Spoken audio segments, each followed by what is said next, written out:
It's September 2nd, 2012, and you're watching Mods on Air. 2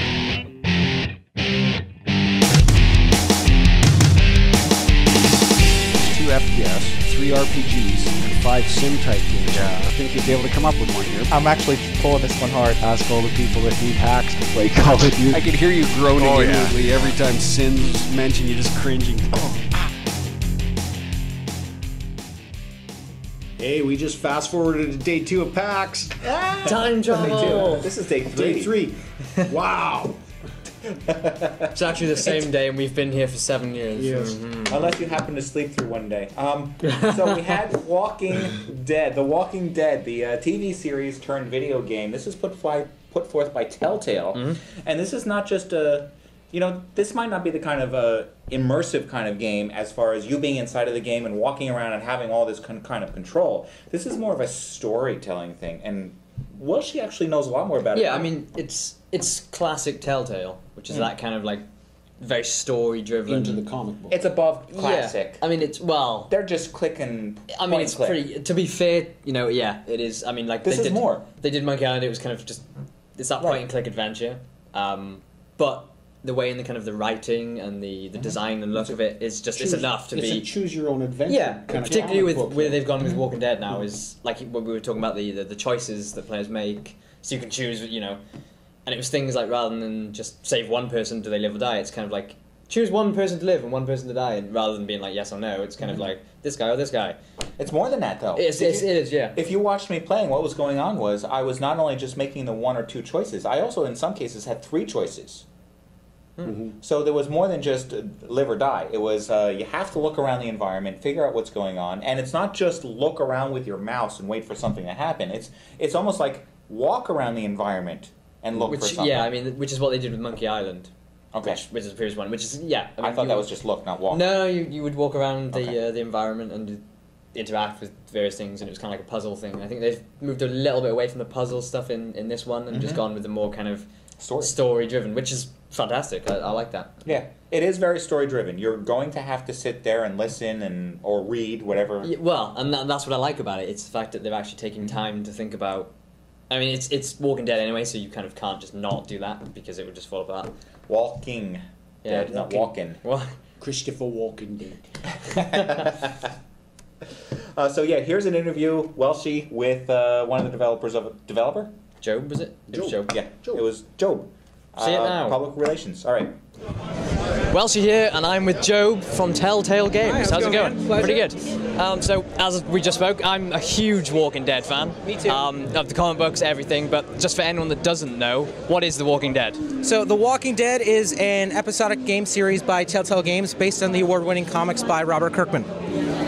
So, you guys are kind of known for doing a lot more comedy-style games, Monkey Island, Sam & Max. Yep. What was it like kind of working on a more serious horror game? You know, it's definitely a side that fans and the games world really hasn't seen from us too much. And it's something that we've been working for years on trying to get right in terms of character and storytelling. But once you take that comedic turn to the more dramatic turn and you start killing off everyone's favorite characters and making them hug and cry, things start to get a little intense. So a lot of people are really surprised by it.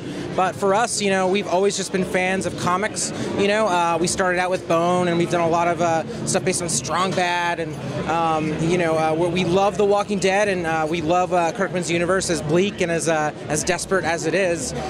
We're just trying to nail that in video game form. So how much influence has Kirkman had? Is he there every step of the way, or has he kind of just let you guys do it? So we work with Kirkman very heavily in the initial process, and he's a super, super busy guy, but he still has approval on everything, and the idea to really tell this story that didn't retread the same storyline as Rick Grimes and the Undead Apocalypse, but being canon with his comic and telling a story that happened in parallel where maybe a few characters might interweave if it made sense is something we all agreed was the right thing to do. Didn't make sense to retell the same story. So we're having a lot of fun with it, and we're having a lot of fun watching all of our fans make crazy decisions and difficult decisions at the heat of the moment and have that debate online and at places like PAX on, you should have done this, or no, you should have saved that character. So it's just been a lot of fun, and our games aren't the most difficult in terms of puzzles, but they're definitely the most difficult in terms of these heart-wrenching decisions you're going to have to make on the fly. So with these decisions in mind, how much do they affect the story? Do they continue from episode to episode, or is it just kind of self-contained? Back to your question about Robert Kirkman, one of his really good friends is a screenwriter named Gary Whitta, who was, editor-in-chief of PC Gamer for many years. Screenwriter, he wrote the movie Book of Eli. He wrote the new Will Smith movie After Earth, and he's been our story consultant, and he wrote the next episode, episode 4. Really good friends with Robert. They actually share the same agent. So, Robert felt he'd be a really good person to have on board, sort of overseeing all this with us. And one of the things we all wanted to do, and that they want to do in the writer's room, is create these decisions that come as close to 50-50 as possible. Sometimes that doesn't always work out, and we see results like, in the end of episode 1, players have to choose between a male character and a female character on who they can try and save and who's going to live and who's going to die. And I think they originally maybe wanted it to be about 50-50. That one came a little closer to maybe like 14% just for the guy who's actually an IT guy, who's a real person. But what's interesting is even when it doesn't come close to 50-50, those minority decisions just become all the more passionate by those who made them. So the character Doug that not everyone saved, those that did save him are in the minority, but they've sort of become Team Doug in a way, and they're really passionate, and everyone just likes to argue and debate on what is right and what is wrong, and we don't give players a right or wrong answer in the morally gray world of Robert Kirkman's Walking Dead. So. Very cool, very cool. So I think we got Eric playing here, so we'll get into that. He's actually playing episode 3. This is the beginning of episode 3. If you haven't played it yet, we're at the point where this is Kenny, the man from Florida, with his wife Katja and his son Duck, and Lee Everett. They've just gotten back from the infamous St. John's Dairy, and they're actually on a scouting mission into the heart of Macon. And since the last time we've seen Macon in episode 1, we can see that the entire city has been deteriorating. There are walkers everywhere, and right now they're trying to climb their way to safety. And in a moment, they're going to see a character who's actually in desperate, total distress and about to get mauled by walkers. And it's up to you to decide, am I going to show her mercy, or am I going to have my best interest of safety in mind? So right off the bat for episode 3, we're stressing people out and giving some people some tough choices to make. So is it, we're just kind of watching it here, but is it very much in the same style of adventure game that Telltale is kind of known for, or is there more quick time events? Is it more... It's very much an amalgamation of everything we've learned over the years. We have full character control, all of some of the Sam Max games and Back to the Future, and there are some quick time events that are very, very tense in the heat of the moment, trying to fend off walkers as they pin you down underneath the door. And that's coupled with a lot of the cinematography and the art direction that we sort of built and stylized over the years on our engine. And so it's very much has bits and pieces of every Telltale game you've played from us over the years. And we think fans have been recognizing that, and we're really happy with it. What engine is it running on? This is actually Telltale's tool. Telltale's own in-house engine that we've been building on and iterating on for years and years and years, and it's something that we pride ourselves in developing as platform agnostic, so it'll run and look just the same and great on Xbox Live, PlayStation 3, PC, Mac, but also iOS and iPhone. So it just came out. Actually, Walking Dead, the game, is out now on iPhone 4 and up and iPad 2 and up, and all future episodes you can actually buy in-app. So just going back to the art style there, what were the kind of decisions around that? Was it, because obviously you've kept it as a sort of comic book, but you could have done it in black and white, I guess. I think the team was really in love with, if you're a fan of the Walking Dead comics, Charlie Adler's artwork. So there was definitely some inspiration there to sort of nail that sort of feel. I know they thought a lot about possibly doing some stuff in black and white, but really once you see that in motion and once they sort of thought about it, wouldn't really tell the same story that they really wanted to tell at Telltale. And bringing the world of Robert Kirkman's comics to life, color just felt more natural. And our team felt the same way, Robert felt the same way, and we're happy with the way it came out. Well, there we go. I think we've got what we needed there. Thanks very much. Thanks for talking to us. Man. Thanks for coming by. Enjoy the rest of PAX. Yes, thanks very much. Well, see you out. All right, so that was from Telltale Games. We have Walking Dead, and something to point out is that game, or that episode 3 is supposed to be out this week. So by the time you see this, it should be already available.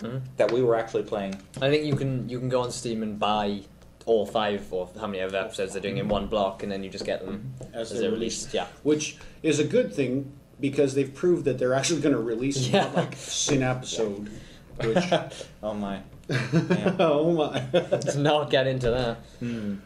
Okay, so from there we jumped over to a fascinating, I'm going to call it, piece of hardware called Oculus. Oculus you may have heard of over on the Kickstarter program. This is that head-mounted goggle display that's going to allow you to look inside of the game, feel like you're completely, totally immersed. Correct. Yeah, game immersion. Yep, and this thing is being promoted by Carmack, John Carmack over at id Software, Cliffy B over at Epic, as well as some of other people over at Epic Unity. Whatever. Gabe at Valve, a number of people that are doing raving about it. They really got some money behind this Kickstarter. As from what we hear, minutes before they actually released the non-money version. So they really lucked out. And this is one of those things that over a Kickstarter, which I actually happen to be somebody that kicked in some money on this, happens to be one of those technologies that when you see Kickstarter start off, it starts off with a little bit of money over the morning. They started off at like 8 a.m. after an hour delay. Well, actually 7:45. We know the whole story here.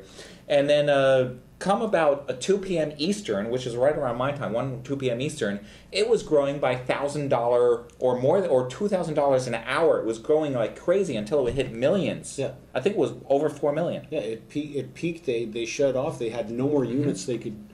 I think the dev kits. They've confirmed 70,000 orders of the dev kits. No. 7,400 because they want to print 10,000 in the end. Yes. Right. They're going to be releasing some dev kits available on their website, they mentioned, because they want to be able to print 10,000 produce. Yes. Print. So they're, if nothing else, Oculus is the largest purchaser of BF. Doom 3 BFG edition. Right, they need all those copies right now. Yeah, we got some hands-on time with it, face-on time we'll call it. Impressions. Yeah, and you know what? Let us show you. Or do we have anything? Yeah, we've got a little bit. It's a little bit of free-form video. Yeah. So it'll be chopped up a little bit, but there is some Q&A with the devs in there, or the devs. No, actually, they're just PR people. Well, the dev they sent out for sandwiches. Yeah. That's don't ask me why. That is true. True story. Not the dev, the creator. The creator. Yeah. Anyways, so we'll chop that up a bit to make it a little bit more continuous. But stay tuned for some honest opinions. In this one case, I want to give some crazy honest opinions. Okay. Yeah. Watch this. But I'm Nate Mitchell. I'm Vice President of Product at Oculus. Thank you guys for taking the time and waiting outside. Sorry. So Brendan's giving you the whole spiel, so I'll just do my tiny one. The Oculus Rift is a new virtual reality headset designed specifically for immersive 3D video games. We think it's the first peripheral that really lets gamers step inside the game. Sitting on a couch, staring at a monitor, that's a different experience. This actually puts you inside the world. We hope you guys agree. What we're showing is a super early prototype of the Rift developer kit. This is not a consumer product. It's not even a prototype of a consumer product. This is like way further back than that. But we still think it's a compelling experience. We're here showing people sort of where we are today, talking about where we'd like to be in 6 months, a year, whenever we get there. So, without much more, I'll start strapping you guys in. So, super early prototype hardware. What you guys will be playing inside the Rift is an early build of Doom 3 BFG Edition. Doom 3 BFG Edition comes out October 16th. That'll be the very first Oculus-ready game. Our developer kits from Kickstarter will ship in December. And then there's also Hawken has announced that will be Oculus-ready when they ship on 12/12/12. So, have mercy on us. Early stuff, but still cool. Glasses. It's not designed for glasses yet. Are you nearsighted or farsighted? I'm bad-sighted, so you get a little bit away from me. Okay, so we'll try without glasses, and we'll see if you need to wear glasses, you can. The one thing is that part of the immersion level is the super wide field of view. Sure. And you don't have a super wide field of view if you start moving it away from your face, right? And so glasses sort of impede that. Right. For the consumer version, what the plan is that everyone will see 2020 in VR, since we already have lenses in front of your face. Cool. So we'll see what happens. Last piece of the introduction. You bring it up to your eyes, move it up and down just a tiny little bit. It's sort of like binoculars. There's a sweet spot where everything's in focus. Okay. It'll still be blurry for you, but it'll be less blurry. Okay. I'll put some headphones on you. I leave one ear uncovered so we can keep talking. My one request is one conversation in the room at the time so that the person in the headset isn't just totally disoriented with people yelling around them. Controller lets you navigate the world. It's everything you'd expect, except the right stick does not fully control the view. Horizontally, it'll let you spin, so if you need to turn behind you, don't spin your chair around. Use the right stick. Okay. Otherwise, try and relax and use your head to look around. Aim with your head. Okay. Cool? Aim with the head. So, just put that on your leg for a second. Alright. Take this gently, bring it up to your eyes. Yeah, we want that. That's good. How is it for you? It looks pretty good, actually. Pretty decent? Yeah. I know it's not perfect, I apologize. No, it's no big deal. I'm used to it by now. I'm going to put some headphones on you. Alright. I think audio is working, but we've had some problems today. If you shoot your gun, does it work? Yeah. Okay, good. Alright, so just take a second before you sprint off. Look around the room, look up, look down.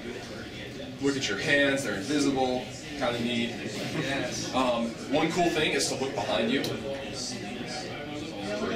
Yeah, works. This is something else, I gotta say. But to get the best experience, it does need to be adjusted for someone's eyes. So you'll go through a short sort of setup, calibration. Some of it we can do in software, some in the hardware. We'll figure it out. But the hope is everyone will see 2020 in the Rift. No glasses. For right now, contacts is the best bet.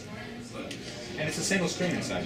One screen, 1280 by 800, split between two eyes. So What is literally split or just split like a... it's like a split screen render. Okay. Gotcha. So, and that's 640 by 800 per eye. It is relatively low resolution. Well, you had it on first. Welshie? You had it on first. You had it on Okay, first. I had it on first, and as some of you know, I very easily get motion sick. Now, being in Seattle and where I'm located, in order to get back and forth to the show, I have to take Dramamine. I do. So I take a Dramamine every day now for this whole week. He's addicted. Shaking. Yeah, that's going to be a kick for next week. So I'm taking Dramamine. Now, one of the things that we were concerned about is that when you put on one of these head-mounted displays, now think about when you put on those 3D goggles and really get into the game, which I did on the floor playing Doom, not Doom BFG, but I played Doom with 3D goggles, and so did Welshie right here. Yeah. And I was fairly disoriented after taking them off. Not a lot, just a little bit. Did you feel the same way on the floor? Yeah, a little bit. I mean, there was a lot of kind of with the 3D, it was like flickering.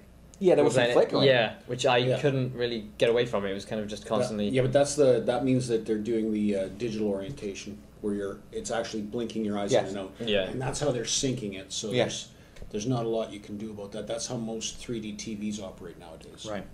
But this is going to be different. This is a single screen that's been split, one for each eye. That is this head-mounted goggle display. Now, one of the things Stryder pointed out was it was lighter than he expected. Very much lighter than I expected. It actually projected in front of my face approximately, I would say, 3 inches, 4 inches, and it was a large unit. It was approximately like this. It was a large set of ski goggles extended out, very much duct tape mod. It's iteration 2 or 3 or 4. I can't remember what they said they were on of a prototype. It's not what the devs are going to be getting, and it's most definitely not what the end product's going to be when it ships to market. But yeah, it was very light. Even at this stage, it's very light. So I can't imagine it getting a lot heavier. No. Honestly, I can't imagine. They're saying lighter. Yeah, lighter. Yeah, and it was pretty light. I expect it to get lighter and less projected from the face. Anyways, however, the problem. I don't know if how many of you remember playing the game, because it has been quite a while that you played Doom, but this is coming in with a lot of games. Now, you sit in there, and in order to give you this sense, I think it's not only to give you the sense of motion blur, if you take the mouse and whip it around, it seems like the textures seem to blur a little bit or something like that. Now, I don't think that's a sense of trying to give motion as much as it is a means of, let's get a quick, low-res version of the image up, and then once you stop... It's to hide the loading of the... So you do that little blur, so it hides the loading of textures. Like Rage. Rage is a perfect example, because when it came out, you can see that when it's not working properly, and you turn around and all the textures are blurred. And you ended up with that pop. Right. Calling it texture pop. Yes. Yeah, where it would just go bang all of a sudden, yeah. Now, they said it was... It's a single screen. It's not actually 3D. It's immersion into the game. So any 3D is still going to be as if you're looking at a flat screen. However, it's all you're seeing. So it's like a flat screen or a PC screen on a grand scale. So it's completely filling your vision, and it actually tracked it perfectly. I think it's kind of hard to describe without actually trying. Yes. Like it's I was my first. I'll give my opinion first, then, since you guys aren't going to jump right into it. I was jumping, but no. You were jumping. My first opinion of it when I put it on was it was fantastic. The looking around and behind, the fact you I like look that, over your shoulder. I love that. You look over your shoulder, and most definitely if you're standing up and playing it, you turn right around. We were playing with Carmax presets on the game itself. The gamepad. So you had to, it was based on you sitting in the chair. You could look. They recommended rather than getting up and turning around out of your chair, you use the controller to turn yourself. But I did find if I looked left and spun right with the controller, I immediately felt sick to my stomach. Yes. And I had to stop, and I wanted that thing off my face because it was bad. I actually had to close my eyes and reorientate myself. And even then, it took a long time for that feeling to go away. When I took it off, I still felt a little ill to my stomach, and I don't know if it was adjustment or if that was just dregs of not feeling good. From, walking the conference floor for days. Yeah. Well, but for that, but really, it was, and they said it was 1920 by 10. Whatever it was, when you break it on down, it was 640 by 480 when you're one for each eye. Yeah. And it's one giant screen split in two through these like circles, goggles. Yeah. It looked like anybody who watches Trailer Park Boys. It looked like Bubbles glasses. Like, they were, but you know what? Having it on, it immersed you in that game. Whether or not I think I could do this until it comes out with like well past prototypes into version 3 and 4, where they get all these kinks worked out, where people are not having epileptic seizures, people are not walking out open doors into traffic or falling out open windows because they can't see outside of the goggles. No, you can't. Yeah, and it's completely on your face like this, so you literally cannot see anything other than the game. They have to hand you the controller because you don't know where it is. And I find it very interesting that they literally made us sit down while playing it, because that was one of the things that it kind of bugged me, because you're sitting down, and as a kind of, even if you close your eyes, I can still feel which way I may not be able to tell which way I'm facing, but I can still feel which way my body is facing, because your arms are here, your legs are, and doing that while trying to aim in a game, so you're like this, and there's a monster here, and you're shooting this way, but you're facing this way, doing this. Yeah. That made me feel sick, because I'm doing this, but I know like my internal compass or whatever is, I know I'm facing that way, and the most interesting thing about it that I found is when I asked the guy, how does it fare in a kind of like prolonged environment? You try it for a couple of hours. Usage. And I asked that, and he looked at me and went, "Yeah." So has no one been subjected to this? And he said, "I haven't tried it." Yeah. He said, "I've been plugged into it for a couple of hours," and that's a bit vague, but. Yeah. And what do you mean by plugged into it? You've had it. It was sitting up on my head. Yeah, I was wearing it like a hat. I mean, the first guy that went in there, that was in the video, he got to play it the longest. Yeah, and he was fine. He was fine, but I mean, he was visually impaired to start with, so. He doesn't have the sensitivity that I have, at least. Yeah. I felt ill for the next hour. I wanted off after a couple minutes. Now, one of the interesting things is it tracked everything. You could look down, you saw your gun. The game scaled up to it nicely. Now, there is games that are being produced specifically or developed specifically for or with the Oculus in mind. Hawken is one of them, which we talked to the Hawken team a little bit later in the day. But then you get other... We stumbled across another... What? a competition. Oh yes, of this Sensix, which I didn't actually get to try that, so I'm kind of interested in what you said. They disappeared from the floor too when we went to talk to them. We got to both Foyle and myself got to demo it slightly playing Payday Heist. It was a little more rigid in what you were allowed to. Comparatively, I didn't feel as sick playing it. However, I felt everything was very out of focus. I think because he had it on his head slightly wrong, there's all kinds of adjustments over there to get it just right. And really, the what look like almost welding goggles on the inside of the unit has to be lined up just right in order for you to get the perfect focus. And they said the same thing about Oculus. They said take it, move it up and down until everything's in focus, and then they strap the thing on your head. I think it's the same deal. Yeah. But one of the main differences with the Sensix version is that it wasn't completely covering my vision. I could see underneath a little bit, and therefore I did not lose my sense of balance and become ill from it. And I think that's the key point. Which may be one of the things that they have to overcome. However, one of the things that was pointed out with Oculus is the fact that you are totally immersed in it by not having any extra sensory devices occurring within that. That's their gimmick or their showpiece. So no doubt it was cool. Yeah, there's definitely something there. Yeah, most definitely there is something going on here. I do find it interesting though that we've heard about Oculus, be it because of this giant Kickstarter or because of you know the sponsorship or the recognition from game devs. We've heard nothing on this Sensix. Nothing. And it looks like this Sensix product is far more advanced than... It looked like a prototype before release. Yes. So... Less duct tape. A lot less duct tape. There was a lot of duct tape on the... Yeah, so... You said you actually have AI in there that learns as it gets destroyed, so next time it comes up, it's going to be different. You're not going to battle the same thing every time. Yeah, that's one of the big features that we wanted to do is as an AI, boss AI that learns. So the boss is never going to be exactly the same. Say, for example, you have 2 tanks and 2 ranged units fighting a boss. And you're basically just tanking it, right? You have your tanks and there's a boss running after them. And your DPS guys are shooting at him. Now, next time around, you try that. And the boss is going to go after 3 DPS guys. So you have to find another way to get those guys alive. Bring in some healers. Maybe figure out a way to heal off the boss. And this AI is actually going to translate into regular creatures as well. So, for example, you're out in the wild, you're hunting Lincoln, which is a kind of wolf-like creature. And they roam around in house. So you kill one. And its mate will leave alive. When its mate is going to get... Okay, so let's jump over to another one here. We have we jumped over to Wargaming, and we went inside and watched some World of Tanks and World of Planes. Yes. And we have a bunch of video that goes along with it. You know what?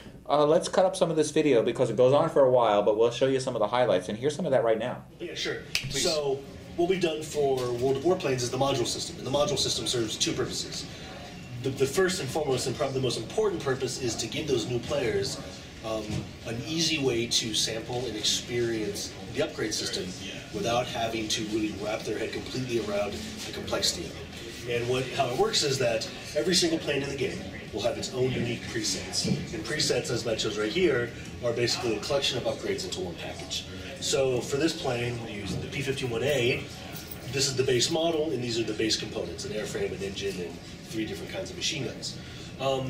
If he changes it, sorry, it's okay, you'll notice that it's a different model, thus the components are different. All of these models and preset loadouts are based on real history, so they're not just mishmashes of what we would think would be cool on a plane and just like, yeah, just put it on.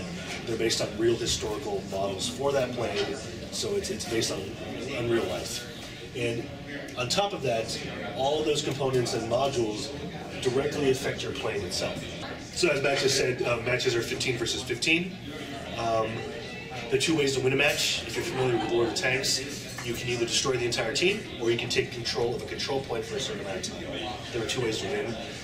In warplanes, same kind of idea.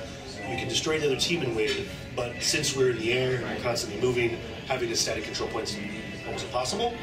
So what we've done is we've added a PvE component in ground-based targets. We always get asked a lot, I guess, I'm like, well, is this a fight sim? And the answer really is no. It's kind of in between, because we wanted to do two things. First and foremost, we want to make sure the game is accessible and fun. And anyone who comes in can have a good time and play and have a really, really low barrier to entry to have a good time. On the other hand, we want people who want to have that really historical and authentic experience to have the material there to keep them happy. So we kind of sort of fall between the middle, because we don't want to make it so hardcore that only the hardcore are going to have fun, but we don't want to make it too accessible that it just becomes an arcade experience. Now you're on. Okay, so we got to play. Well, we didn't get to play any wargaming. We got to see a lot of it. We got to watch him play. We got some cookies. The only people that actually gave us food that. That's Welsh's meal for the next 2 weeks. That's we got some tanks. We got tanks. Cool tanks. Yeah. Tanks a lot. Hey. Fonzie. Yes. It looked like a good game. You know what? It looks like a fun kind of game to play. It is not a flight sim as what it looks like, which is actually pointed out inside of the video, but it is a... It's more... You know what? It's a combat sim. What was that? A Company of Heroes did a nice little strategy game, and this is just another take on immersing you into that strategy kind of style of getting into the world and playing it differently. And I think they did a really good job. There were actually one of the things which I think we're allowed to mention is in the coming release, physics. Yes. Yeah. In the coming patch of World of Tanks. Big patch, version 8.0. They are going to be releasing physics. Now, one of the things that they pointed out, which I think is a huge difference, which is probably one of the reasons why I might consider playing it now, is they had previous versions, World of Tanks, you have two tanks that come at each other, and they go like this. And then they go like this as they keep trying to move forward. All right? That's not physics. Now what you're going to have is two tanks come at each other, and if one's bigger than the other, it's going to do this. Or that, or whatever. So you're going to have actual physics going on in this, which is going to make a tremendous difference. It's going to change gameplay completely. Yeah. And now we're talking about something that sounds a little bit more interesting. It's not just almost a card game. Pushing tanks off the edge. You can't drive over a cliff and have your tank facing down a 90-degree angle, just hanging there shooting people. If you do that, your tank's going to flip upside down, roll down the hill, explode. You're going to die. You're going to have Stryder and Breezy on the same team rolling each other's tanks over. We don't do that. So it's a game that if it interests you in the slightest, it might really interest you. It's free to play. Free to play. Free to get, free to play. Oh, yeah. How do you go wrong? Right. What are you waiting for? Go. Do it now. Do it now. We got some more free-to-play games to talk about in a little bit. Who always wants a free-to-play? Morphus. Are you listening to this? Morphus? Yes. All right, jump over to Marvel Heroes. Marvel Heroes is another game where you get to play up to 22 Marvel-type characters. I don't know how many they have in their library, but that's quite a few. Yeah, that's quite a lot, yeah. We got to demo it. We have some video here of us playing. I was playing as a Hulk, which I really liked Hulk. Wolverine. Not really Storm, but they're Storm equivalent. No, Emma Frost you're thinking of. Thank you, Emma Frost. And two others were in there that I did play through them all. The Thing. He found the girl with the cape. Hey! And Scarlet Witch, was it? Scarlet Witch, yeah. Straight to the girl with the cape. Straight to the girl with the cape. There's two favourite things. I told you. Girls in capes, yes. Girls in capes. Anybody watching this, you want to hook up there? Girls in capes. Send pictures. Nothing but girls in capes. No fat chicks. All right, so you're going to want to take a look at this video that... That's sumo wrestling, isn't it? That's diapers. Yeah. That's a different... This guy here had an interview talking to the... Breezy's mom. Yeah. Watch this. Hello, Welshie here, and we're at PAX, and I'm with David from Gazillion Entertainment. Hi. And we are talking about Marvel Heroes. Yes. So we're completely unfamiliar with Marvel Heroes, so tell us about it. Okay, well, Marvel Heroes is an action RPG MMO, which is a lot of buzzwords in one little phrase there. So basically, think of it as Diablo 2 with like 50 people running around the same area, all as different Marvel heroes, and that's kind of the theme of the game. So is it co-op or? It is. It's co-op, and so very much like a traditional MMO. You play through a series of levels and stuff like that, and have quests. But we're doing quests much differently than most MMOs. It isn't kill 7 wolves and pick 4 apples. It's more like Diablo 2, where there's a story that you play through. So I'm noticing some of the characters we've got along here. Who can we play as in the game? I think that's what everyone wants to know. Yeah. No, we have a lot of characters we've announced. We've announced 22 or something like that at this point. We're still going to be announcing more, but all of the big ones are in there. Hulk, Thor, Iron Man, Wolverine, everybody you would imagine. We've got obscure characters like Rocket Raccoon, so a large diversity. So what kind of engine are you guys running on at the moment? So we're using the Unreal Engine to render our graphics, but underneath the hood we've rewritten everything and have our own proprietary code. The team the games that I've created in the past, I've made Diablo 1 and Diablo 2, and so the team that's working with me has also made a lot of those games and helped out, and we're making this engine, taking that kind of action RPG and taking it to the next level and making it an MMO.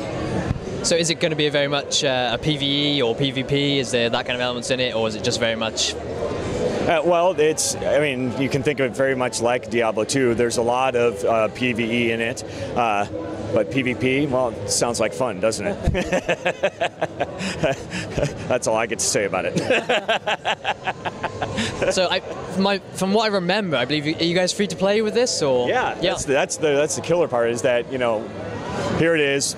High quality AAA product using the Unreal Engine. This is no joke, AAA product, and Diablo 2, random levels, random loot, everything like that. Marvel thrown on top, and then we're giving it all away for free, just as the absolute craziness. Will there be any paid elements to it, or is it all completely? It's all free. You can play entirely through the entire product for free. You don't need to pay us a dime, but there will be microtrans available. A lot of it will just be stuff to enhance your experience. You're not going to pay for power or have to, pay us money after you get to a level or anything like that. It's all accessible. And do you guys have a release date yet? So we don't have a release date, and I know that you've heard that line a zillion times, but we really don't have a release date. But we're going into closed beta on October 1st, and we're just going to kind of evaluate where we are at that time, and then as we get closer, we'll be able to set a date. And I guess my final question: what platforms are we going to see it on? So we've announced that it's going to be on the PC and Mac, and that's all we've talked about so far. And I think we're done. Thanks very much. Thank you. Thanks so much. Welsh, you out.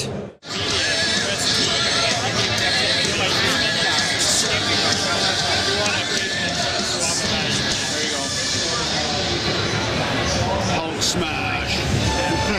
There you go. Oh. You can lift up the car. It's very much like Diablo, so far. Pick stuff up. There you go. Get him. Oh, don't just set it down. Really.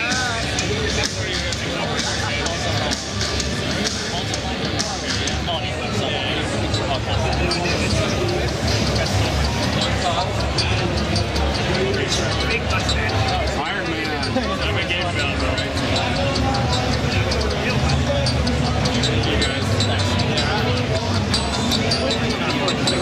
Oh, see. I know which character I'm gonna be. I gotta say I like Hulk. Scarlet Witch. Yeah, I'm not surprised. A chick with a cape, he found her.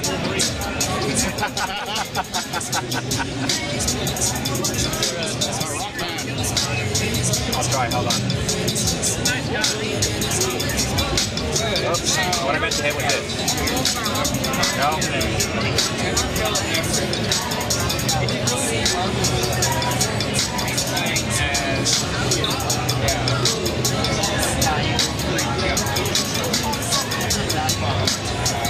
Credits and data particles.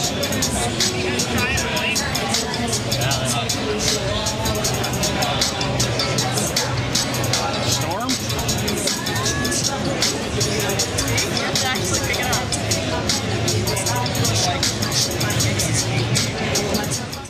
All right. right, so after Marvel Heroes, which we showed you some clips of, not only the the interview, but we also showed you some clips of actual gameplay that took place. Now we moved upstairs and went to Perfect World, who was working on 2 games. What was the first one they showed us? Raiders. With a Z.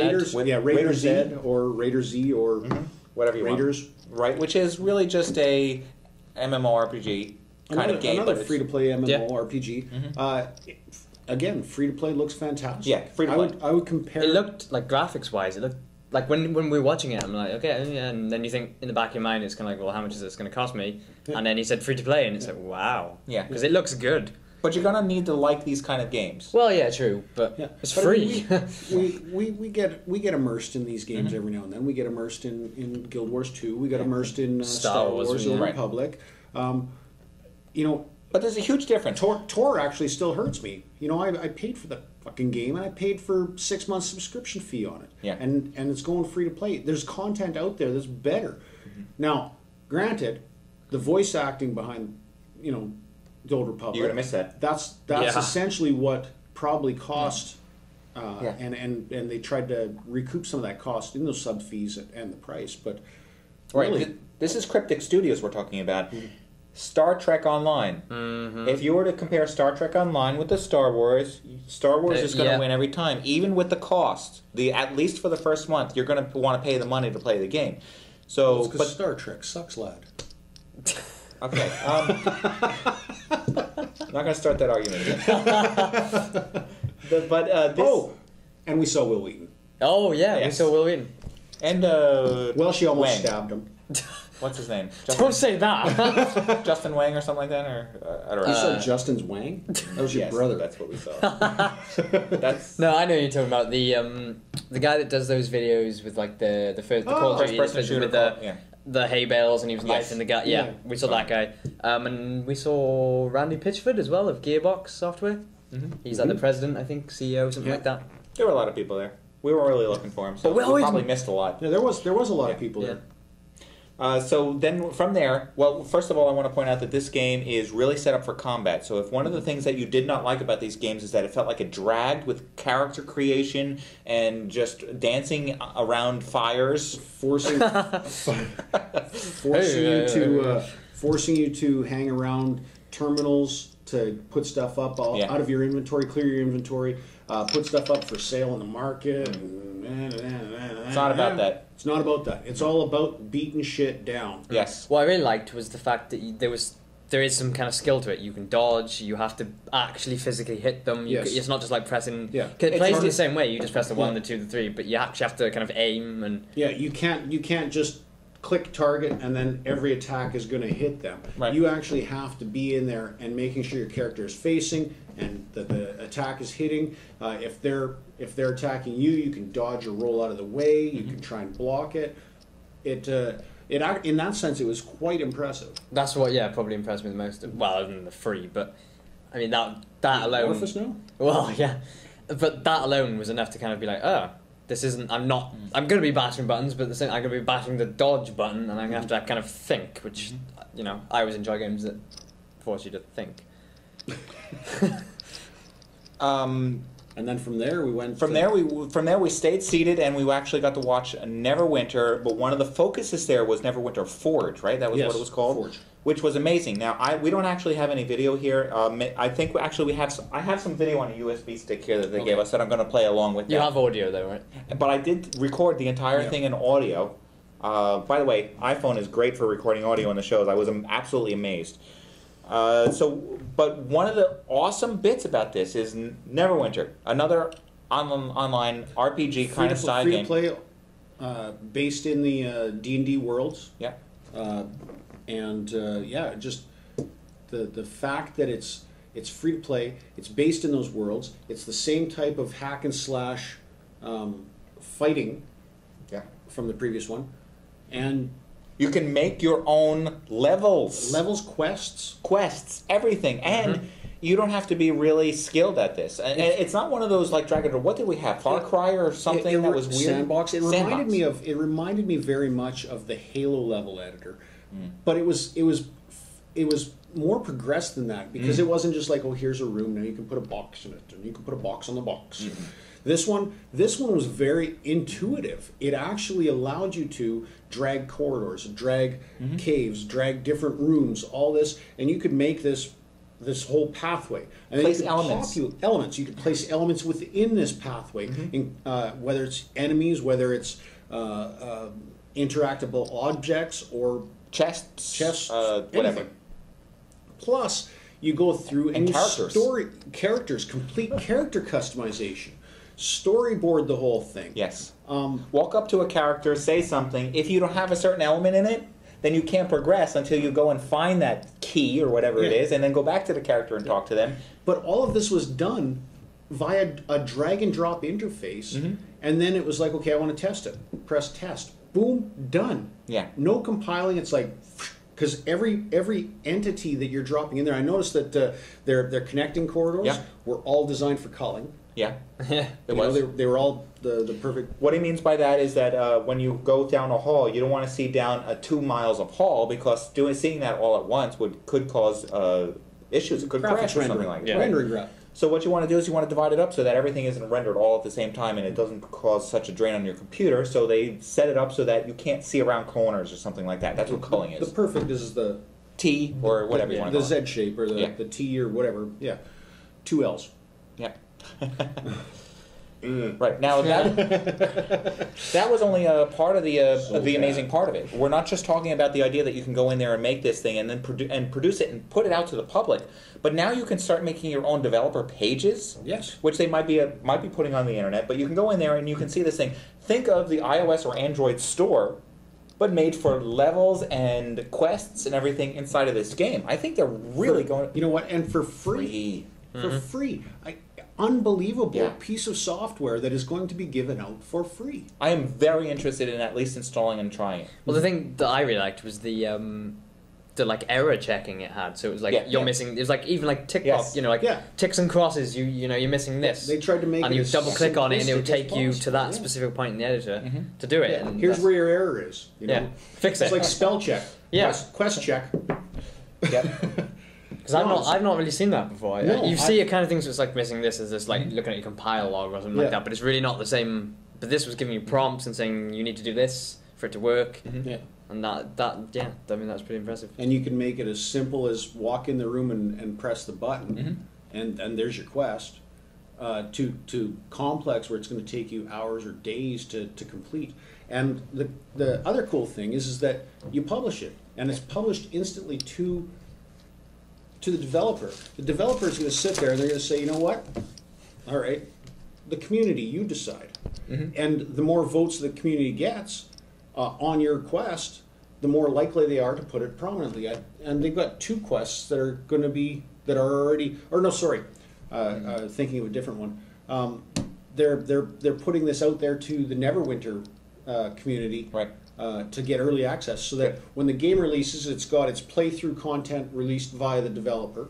Plus, they're trying to kind of preempt the store of Forge content as well. So 2 thumbs up. Absolutely. So if you're into modding in any way, this is something you want to check out. Yeah. For no money.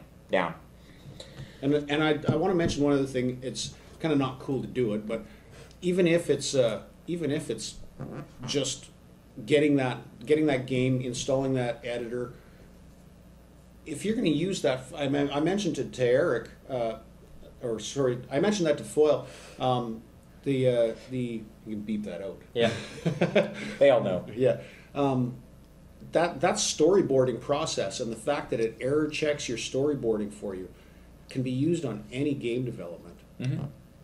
But realistically, they're giving themselves tools that basically are putting people like Foyle out of business in a way, because that's this far from developing your own game by not doing anything. Well, other than they can now fire the 200 kids they have working. Exactly. Hear that, all of Eric's 200 kid employees? Sweatshop for the day. Find a new job. All right, so that's all we have to say about that. So 2 Shreks and a foyleman walk into a bar. All right, so finally we head over to Hawken. Hawken is the mech warrior type game, the first-person shooter. It is not just a mech warrior game. It is you inside of a the cockpit of a mech warrior playing a first-person shooter kind of game. He said cockpit. I did. Yes, I did. Which is completely different. Now, this game is also being built for Oculus. Okay, you're going to be able to throw on that goggle set and look around the cockpit while fighting inside of the... You can't get past me saying that. I know. I'm sorry. All right. Fighting inside of the first-person shooter world. And we have some footage for you that goes on with that, as well as an interview with one of the lead animators. Yes. Yeah. And one of the 4 founders of the game before it became as huge as it is. I mean, this thing is big if you go out there and look around. Yeah. Yeah. Free to play. Can't get away from the free-to-play. Morphous. You're going to be in heaven. Next year is your year. Okay, so you take a look. Hawken. Okay, I'm standing here with Chris, who is one of the 4 founding members of Hawken the game, and he's also a lead animator, and I want to talk to him today about this, well, can I call it a mech FPS? You can. All right. That would be accurate. Tell me a little bit about this. So it is a mech FPS. It's free to play. We have our open beta coming out in December, which you can sign up for online. Basically, it's a cross between like slower mech games that we really love the feeling of the weight and piloting a giant machine, but we felt it was sometimes a little boring to play because it was like simulating a tank. So we tried to put in some more action, make it more like other FPSs where it's fast-paced and you're moving around quickly, jumping, flying through the level, stuff like that. Okay, now this is developed primarily on the Unreal Engine 3, is that right? That's correct. And this is something, did you start this off on the UDK engine, or is this something that you went right out for licensing? No, we started with UDK because it was free, available to anyone to download and just start making a game. It's a great foundation for anyone who wants to like tinker in a really powerful engine. So that was the key factor in choosing Unreal, was just that it was free and super versatile and powerful. So, well, is that how it started? Did this just initially jump right into building a game with UDK, or is this started out as a mod something? And how long ago did this come together? So we didn't start out as a mod. We just jumped right in. We had the founding members had worked on another game earlier, and we knew what we wanted to make. We knew we wanted to do a first-person shooter mech game. We started about almost 2 years ago, and it was just like 5 or 6 guys for like almost the first year. And we released a YouTube video, which got a ton of buzz, and from there we've just been growing the team, and it's been almost 2 years now. Is this all a team that is probably housed in a single office, or are you working all over the world with guys? Well, the dev team that created the game are all based in Pasadena down in LA, and then we teamed up with Meteor to publish the game, and they're based in Seattle. So we've got 2 teams, like north and south. And then how did you come across Oculus to get that integrated? Oh yeah, we saw their Kickstarter campaign, and we reached out to the developers, and they were like totally on board with supporting Hawken. We think it's a perfect fit just because of the cockpit. You have that extra layer of depth, and I think it's a really good fit for Hawken. Now, is that a purposeful thing that you came up with to put the camera in for Oculus, to put the camera in so that you're looking around the cockpit as opposed to looking around with the mech? Is that something that was just natural because of what you already developed, or was that thoughtful? Well, we already kind of had that in the game, but we don't have to change much to make it work perfectly with Oculus. But the cool thing about Oculus is you'll be able to kind of look around the cockpit more while your guns are aiming somewhere else, which is like a new layer of depth for the game. And now Unreal, being something that a lot of people can pick up and mod or create their own games on, are you also considering the idea of supporting the modding community in any way, allowing them to build content, be it models or be it maps? Yeah, I would love to. We don't have anything concrete in mind right now. We're just kind of trying to get the game out so people can play it, but we definitely would like to have user-created content, people maybe creating mech skins or camo patterns or something that we can get the community involved with and get into the game. And what is your projected release date? Open beta is December 12th, so anyone can sign up and play that. We're going to have a closed beta probably in the next month or 2. And you have a price point to go with? It's free to play, so why not play it? And is that going to be supported through any other in-game transactions? Yeah, there'll be in-game transactions for like visual customizations and some variety in the weapons and stuff, but you'll be able to earn that just through playing the game and unlocking stuff anyway, so. All right, great. Anything else you want to add? No, try it out. It's free. Play it. All right, stick around. We're going to do some gameplay for you, and that's it. Foyleman, Chris, thank you very much. Thanks. Back from PAX. All right, so I hope you enjoyed that footage. I hope you enjoyed what we did here. We are going to be following up in future episodes, diving more into some of these games as we cover some of the news that comes up and discussing what we saw. And on that note, I want to say thanks for taking the time out to fly here to Seattle. Yeah. From wherever in the world it is for you. That made a good sound when you did that. How hard is that cookie? Yes. And, all right, so I want to thank you, the fans of MODSonair.com and the subscribing members of MODSonline.com for making this show possible. And yes, we will be back again next week live. So, everyone, happy gaming. Thanks, PAX. Thanks, Seattle, for having us. Woo! Thanks for watching this week, and come back next Sunday at 12 p.m. Eastern when we will broadcast another live show on livestream. Details for this and all past episodes can be found at MODSonair.com. We welcome your feedback via email at mailbag@MODSonair.com, and please consider subscribing to MODSonline.com to support our show. The opinions expressed by individuals on this program are not necessarily the opinions of our sponsors, owners, or partners. So yeah, if we're just all right, welcome, test. Test. Say something. Ow.